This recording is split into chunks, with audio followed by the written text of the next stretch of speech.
Hello investors, welcome back once again to Insiderpedia. तो दोस्तों, आज की इस वीडियो में हम डिस्कस करेंगे विम्टा लैब्स लिमिटेड के बारे में। और आज इस वीडियो में हम समझेंगे कि करंट टाइम में विम्टा लैब्स लिमिटेड में क्या चल रहा है और इनका फ्यूचर आउटलुक क्या हो सकता है। तो आज इस वीडियो में इनका कंप्लीट स्टॉक एनालिसिस करेंगे। तो चलिए वीडियो को शुरू करें। तो दोस्तों, अगर इसके शेयर प्राइस की बात करें तो जनवरी में देख सकते हैं कि 440 रुपए का ट्रेड कर रहा था। हालांकि इस शेयर में कुछ खास रैली देखने को नहीं मिली थी, लेकिन इसमें सितंबर के बाद एक छोटी सी रैली देखी थी, लेकिन शेयर सस्टेन नहीं कर पाया। लेकिन फाइनली नवंबर में इसमें काफी तेजी देखने को मिली और ये शेयर ने 1000 रुपए का हाई लगाया है और करंट टाइम में अभी नीचे आता हुआ दिख रहा है। तो दोस्तों, यहीं पे सारी चीजें इंटरेस्टिंग हो जाती है। नवंबर के बाद इतनी तेजी से रैली क्यों आई और किस लेवल पे इसमें कंसोलिडेशन देखने को मिल सकता है। तो दोस्तों, स्टॉक का पूरा नाम है विम्टा लैब्स लिमिटेड। ये बीएसई और एनएसई दोनों पर लिस्टेड है। इसकी मार्केट कैप की बात करें तो स्मॉल कैप कंपनी है, 2018 करोड़ रुपीस की। स्टॉक भी 39 का दिख रहा है। इसके साथ ही आरओसी की बात करें 16.8% का है और आरओई की बात करें तो 12.9% का है, जो कि थोड़ा सा बिलो एवरेज दिख रहा है। करंट टाइम में स्टॉक प्राइस की बात करें तो 908 रुपए का ट्रेड कर रहा है। इसके 52 वीक हाई की बात करें तो 1071 रुपए का हाई लगा है और 52 वीक लो 414 रुपए का रहा है। तो दोस्तों, अगर इनके बिजनेस की बात करें तो ये कॉन्ट्रैक्ट रिसर्च करते हैं, इसके अलावा टेस्टिंग की सर्विस प्रोवाइड करते हैं। तो दोस्तों, इनका बिजनेस कुछ इस तरीके का है। फार्मा इंडस्ट्री में जो कंपनीज R&D करती है, उनके प्रोडक्ट का क्लिनिकल जो ट्रायल होता है, इस पे ये काम करती हैं। इसके अलावा ये फूड एंड एग्रीकल्चर सेक्टर में भी है। इसके अलावा बायोकेमिस्ट्री और मॉलिक्यूलर बायोलॉजी, इसमें भी अपनी डायग्नोस्टिक सर्विस प्रोवाइड करते हैं। तो इनके मल्टीपल सेगमेंट है, जैसे कि एक तो फार्मा का हो गया, एक फूड एंड एग्रीकल्चर का है, इसके अलावा क्लिनिकल डायग्नोस्टिक है, इसके अलावा इन्वायरमेंट टेस्टिंग एंड कंसल्टेंसी भी है। तो ओवरऑल हम कह सकते हैं कि ये मल्टीपल इंडस्ट्री में टेस्टिंग और ट्रायल्स की जो सर्विसेज होती है वो प्रोवाइड करते हैं। तो दोस्तों, बिजनेस के बारे में फर्दर डिस्कशन करेंगे, लेकिन उससे पहले इनका फाइनेंशियल एनालिसिस कर लेते हैं। तो दोस्तों, अगर क्वार्टरली रिजल्ट्स की बात करें तो यहाँ पे सेल्स देख सकते हैं कि लेटेस्ट क्वार्टर में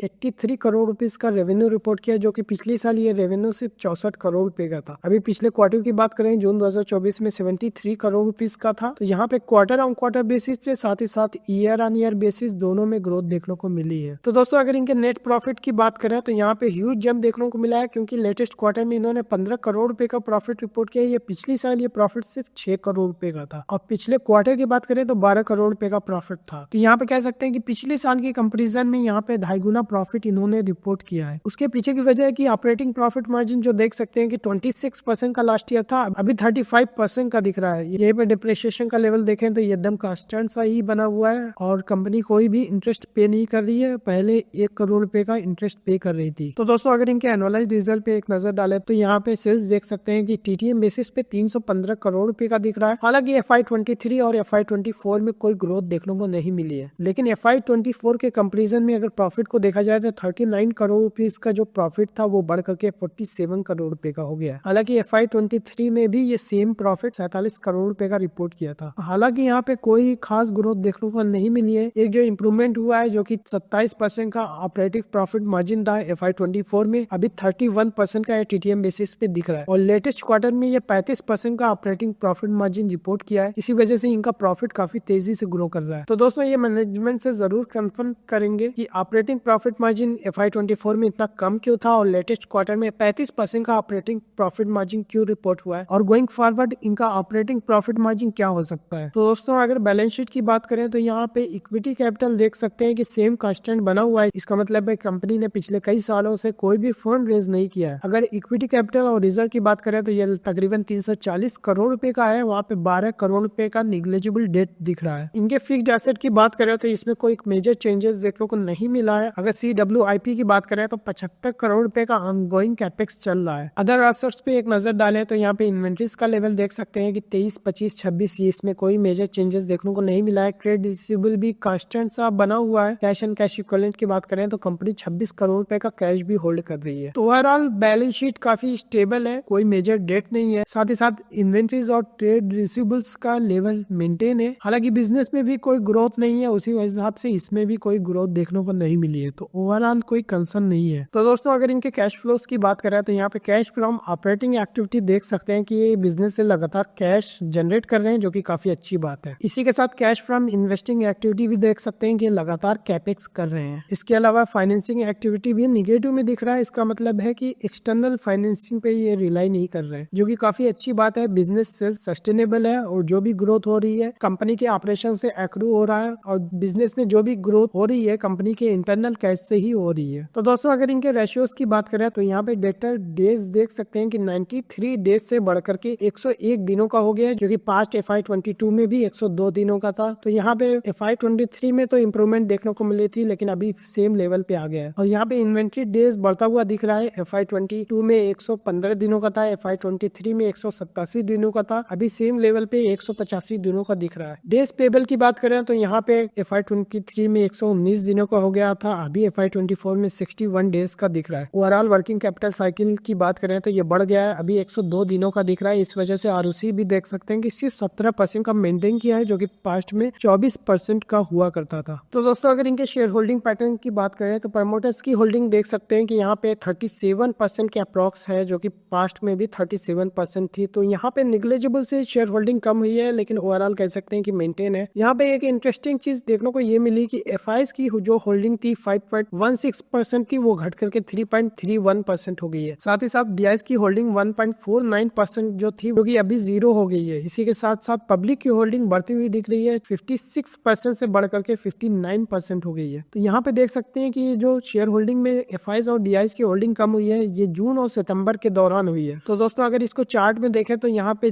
1 जुलाई 480 के लेवल से इस दौरान कहीं पे FIs और DIs ने एग्जिट लिया, लेकिन ऐसा रियली देखने को मिलता है कि FIs और DIs ने होल्डिंग कम की और यहाँ पे तेजी से रैली देखने को मिली। और यहाँ पे अक्टूबर नवंबर में शेयर प्राइस में जो रैली देखने को मिली और ये 1000 रुपए का लेवल टच किया। तो कभी कभार के हम इन्वेस्टर कहते हैं कि FIs और DIs ने इसमें एग्जिट ले लिया है, शेयर में जरूर कुछ न कुछ निगेटिव चीजें हो रही होंगी, लेकिन बाद में ऐसी ही रैली आ जाती है। तो अगर इसमें FIs और DIs की होल्डिंग कम होने के बाद किसी इन्वेस्टर ने एग्जिट लिया होगा तो आप तो समझो कि कितना बड़ा नुकसान हुआ होगा। 400-500 के लेवल पे बेच दिया होगा और ये शेयर 1000 रुपए का लेवल टच कर गया। तो अगर आप FIs और DIs की होल्डिंग पे बहुत ज्यादा वेटेज दे तो मुझे लगता है कि आपको नोट डाउन करके रख लेना चाहिए कि ऐसा भी कभी हुआ है जब FIs और DIs ने सेल किया और शेयर में बड़ी रैली देखने को मिली। हालांकि दिसंबर की शेयर होल्डिंग अभी आना बाकी है, वो काफी इंटरेस्टिंग होगा कि इनका शेयर होल्डिंग पैटर्न दिसंबर का कैसा दिख रहा है, जो कि लेटेस्ट क्वार्टरली फाइलिंग में हम देखेंगे। तो दोस्तों अभी तक हमने देखा कि विंटा लैब्स लिमिटेड, जिसके शेयर प्राइस में नवंबर के बाद काफी रैली देखने को मिली, ये कंपनी कॉन्ट्रैक्ट रिसर्च और मल्टीपल इंडस्ट्री में टेस्टिंग की सर्विस प्रोवाइड करती है। क्वार्टरली रिजल्ट में एक खास चीज देखने को मिली कि ऑपरेटिंग प्रॉफिट मार्जिन जो पिछली साल 26% का था, अभी 35% का रिपोर्ट किया है। हालांकि बिजनेस में कुछ खास ग्रोथ देखने को नहीं मिली है, लेकिन ओवरऑल प्रॉफिट बाउंस बैक करता हुआ दिख रहा है। बैलेंस शीट काफी स्टेबल है, निग्लिजिबल सा डेट है। इसके अलावा बिजनेस से कैश भी जनरेट हो रहा है। रेशियोज में देखा कि वर्किंग कैपिटल डेज बढ़ा है, जिसकी वजह से ROC हर्ट हुआ है। शेयर होल्डिंग पैटर्न में एक खास चीज देखने को मिली कि FIs और DIs की होल्डिंग कम हुई है, इसके बावजूद share price already multibagger returns दे चुका है। तो ओवरऑल दोस्तों आप समझेंगे कि मैनेजमेंट की आखिर क्या कमेंट्री है, कंपनी में क्या कुछ खास चल रहा है, रिसेंटली शेयर में रैली आने की वजह क्या हो सकती है और गोइंग फॉरवर्ड इनका फ्यूचर आउटलुक क्या हो सकता है, ताकि हम डिसाइड कर पाए कि इस शेयर में इन्वेस्टमेंट करने के मौके कम मिल सकते हैं। तो दोस्तों चलिए मैनेजमेंट की कमेंट्री को डिस्कस करें। तो दोस्तों सबसे खास चीज इसमें ये हुई कि इन्होंने डाइवेस्ट किया अपने डायग्नोस्टिक बिजनेस को और इन्होंने डिसाइड ये किया कि अपने कोर सर्विसेज पे ये फोकस करेंगे। तो इन्होंने अपना जो डायग्नोस्टिक सर्विस था वहां से लॉसेज हो रहे थे, तो इस बिजनेस को इन्होंने थायरो केयर टेक्नोलॉजीज लिमिटेड को सेल कर दिया 30 अगस्त 2024 को, ताकि ये अपने कोर सर्विसेज पे फोकस कर पाए और अपने रिसोर्सेज को ऑप्टिमाइज कर पाए। साथ ही साथ इन्होंने नियर टर्म में रेवेन्यू को गाइडेंस दिया। हालांकि ये बिजनेस सेल कर दिया, यहाँ से भी कुछ रेवेन्यू आ रहा था, तो इस बिजनेस को सेल करने के बावजूद भी 500 करोड़ रुपए का ये टर्नओवर FY26 के लिए एक्सपेक्ट कर रहे हैं। तो दोस्तों अगर इनके TTM बेसिस पे रेवेन्यू की बात करें तो अभी 315 करोड़ रुपए का दिख रहा है और ये काफी कॉन्फिडेंट है कि FY26 में ये 500 करोड़ रुपए का रेवेन्यू अचीव कर सकते हैं। तो दोस्तों यहाँ पे एक चीज समझना काफी जरूरी है कि फोकस काफी जरूरी होता है। जब एक मैनेजमेंट डिसाइड करता है कि हम जितने भी ऐसे बिजनेसेस है जहाँ पे हम अच्छा नहीं कर पा रहे हैं तो उसको साइड किया जाए, तो इन्होंने अपना डायग्नोस्टिक बिजनेस थारो केयर को सेल कर दिया और उसके बाद जो भी बिजनेस बचा उस पर फोकस करेंगे और उन्होंने FY26 का टारगेट ये दिया कि 500 करोड़ रुपए का रेवेन्यू अचीव करेंगे और अभी TTM बेसिस पे 315 करोड़ रुपए का रेवेन्यू है। दोस्तों यही कमेंट्री थी कि मैनेजमेंट अभी काफी फोकस्ड हो गई है, जितने भी तरह के ऑब्स्टेकल है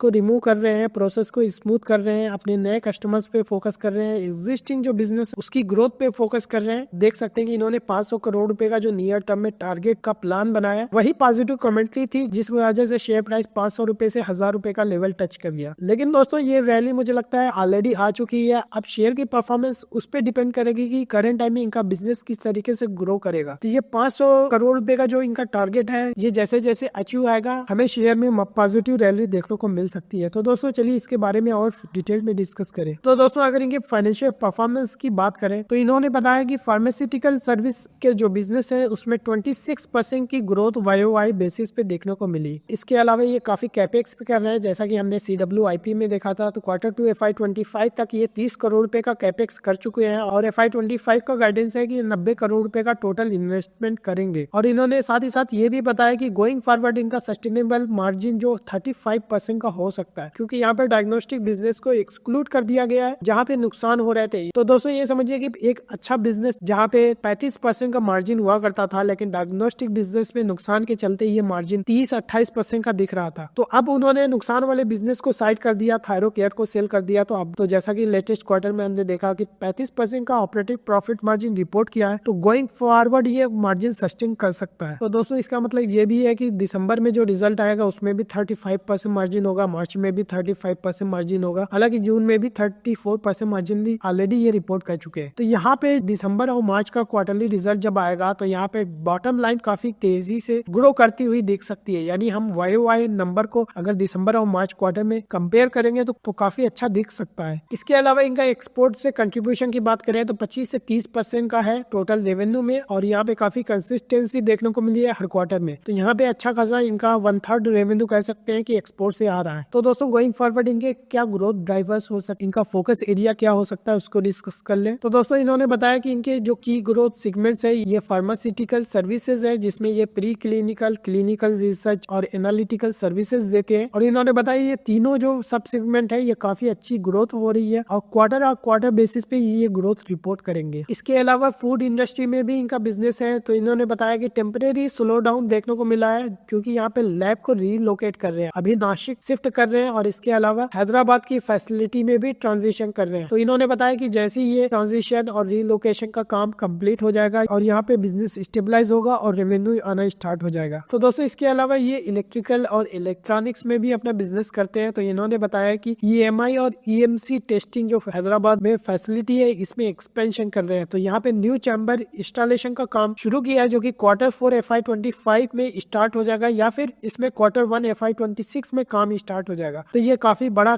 एक्सपेंशन कर रहे हैं ताकि अपने इलेक्ट्रिकल और इलेक्ट्रॉनिक्स में जो ये टेस्टिंग कर रहे हैं तो इस सेगमेंट में भी ग्रोथ कर सके। तो दोस्तों विंटा लैब्स लिमिटेड पे फर्दर डिस्कशन करेंगे, लेकिन उससे पहले बताना चाहूंगा कि अगर आप एक पोर्टफोलियो बिल्डअप करना चाहते हो तो आप हमारी स्टॉक रिकमेंडेशन सर्विस को सब्सक्राइब कर सकते हो, लिंक डिस्क्रिप्शन बॉक्स में दिया हुआ है। इसके अलावा दोस्तों आपको पर्सनली कुछ डिस्कस करना हो कि आपकी इन्वेस्टमेंट जर्नी में मैं कैसे आपकी हेल्प कर सकता हूँ, तो इसके लिए आप मुझे दिए हुए नंबर पे कांटेक्ट कर सकते हैं। तो दोस्तों इनका फार्मा का सेगमेंट कैसा परफॉर्म कर रहा है इसको डिस्कस कर ले। तो इन्होंने बताया कि प्री क्लिनिकल सर्विस ये स्टार्ट कर चुके हैं और यहाँ पे ट्रायल अंडरवे है और साथ ही साथ इनको पॉजिटिव प्रोग्रेस देखने को मिल रहा है। तो ये जो प्री क्लिनिकल सर्विस प्रोवाइड कर रहे हैं तो यहाँ पे US बेस्ड जो इनोवेटर्स है यहाँ पे काफी बड़ी अपॉर्चुनिटी इनको देखने को मिल सकती है। साथ ही साथ यूरोपियन कंट्रीज जो कि काफी रेगुलेटेड मार्केट है, तो ये रेगुलेटेड मार्केट जैसे कि US और यूरोप में जो प्री क्लिनिकल सर्विस है उनको ये प्रोवाइड करेंगे। इसके अलावा क्लिनिकल रिसर्च भी है, तो यहाँ पे भी ये ग्रोथ देख रहे हैं। इसके अलावा जो तीसरा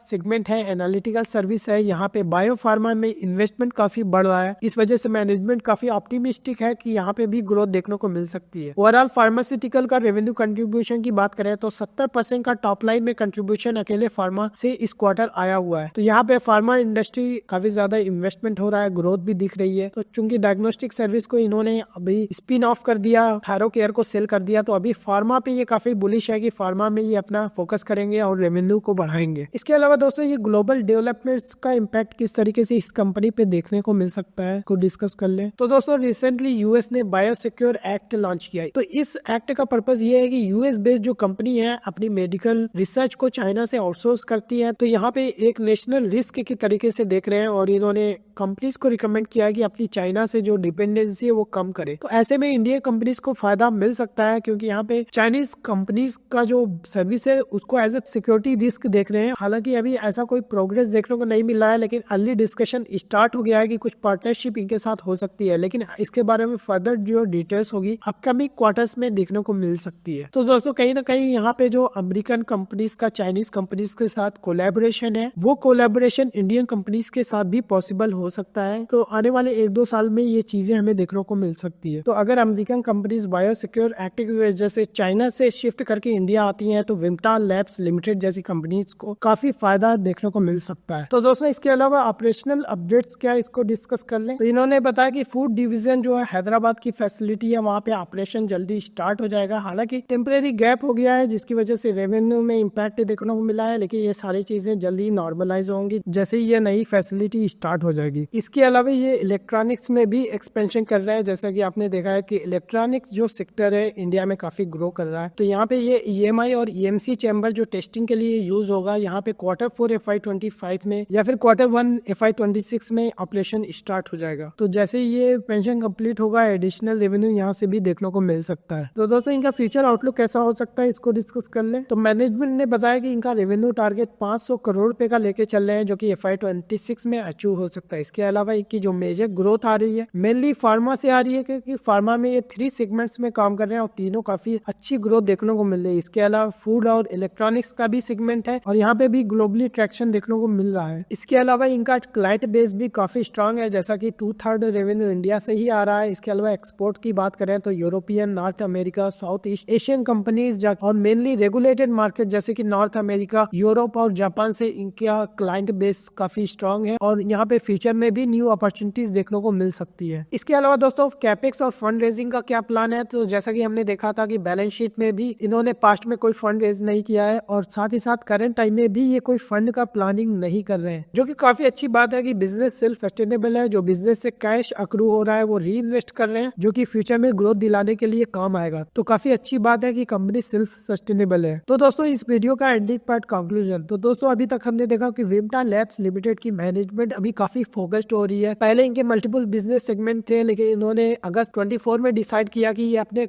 डायग्नोस्टिक बिजनेस को हारो केयर को सेल करके अपने कोर बिजनेस जो कि फार्मा का है उस पे ये इन्वेस्टमेंट करेंगे। तो इन्होंने ये अपना बिजनेस को एग्जिट कर दिया और यहाँ पे इनका ऑपरेटिंग प्रॉफिट मार्जिन तुरंत हेल्दी लेवल पे दिखने लगा, जो कि इनका कोर बिजनेस का था, जो कि 35% अभी पिछले 2 क्वार्टर से रिपोर्ट कर रहे हैं और गोइंग फॉरवर्ड ये मेंटेन हो सकता है। इसके अलावा ये अपने कोर बिजनेस पे फोकस बढ़ाने वाले हैं। इसकी वजह से FY26 में इन्होंने 500 करोड़ का ग्रोथ टारगेट रखा है, जो कि मुझे लगता है काफी अच्छा नंबर है, क्योंकि अगर TTM रेवेन्यू की बात करें तो 315 करोड़ के आसपास का दिख रहा है। तो यहाँ पे रेवेन्यू अगले 1 साल में 315 से 500 करोड़ रुपए का दिख सकता है। इसके अलावा ऑपरेटिंग प्रॉफिट मार्जिन इंप्रूव कर रहा है, तो इनका नेट प्रॉफिट में और ज्यादा ग्रोथ देखने को मिल सकती है। तो दोस्तों अगर स्टॉक पी की बात करें 39 का दिख रहा है। मुझे लगता है जो लेटेस्ट रैली आई है उसकी वजह से स्टॉक पी भी हाई दिख रहा है, लेकिन गोइंग फॉरवर्ड जैसे कि मार्च और दिसंबर का क्वार्टरली रिजल्ट आएगा ये पी डाउन हो जाएगा, क्योंकि वहाँ पे ये अच्छा प्रॉफिट रिपोर्ट कर सकते हैं। हालांकि दोस्तों इतनी बड़ी रैली आने के बाद करंट टाइम में ये शेयर डाउनवर्ड ट्रेंड में दिख रहा है, तो एक बार इस शेयर में कंसोलिडेशन का फेज आया तो इसमें इन्वेस्टमेंट करने के मौके मिल सकते हैं। तो दोस्तों जहां तक इन्वेस्टमेंट और रिकमेंडेशन का सवाल है, तो इस कंपनी में मेरी अभी तक कोई इन्वेस्टमेंट नहीं है। साथ ही ये शेयर मैंने अपने क्लाइंट को भी रिकमेंड नहीं किया, लेकिन अगर कोई इन्वेस्टमेंट का मौका मिला तो मैं आपको टेलीग्राम चैनल में अपडेट कर दूंगा। तो दोस्तों आपकी क्या इन्वेस्टमेंट है कमेंट सेक्शन में लिख करके मुझे भी बताएं। वीडियो कैसा लगा, अच्छा लगा तो लाइक करें, चैनल पर नए हैं तो सब्सक्राइब कर लीजिए, क्योंकि इसी तरह के वीडियोस मैं रेगुलरली अपडेट करते रहता हूँ। And thank you for watching.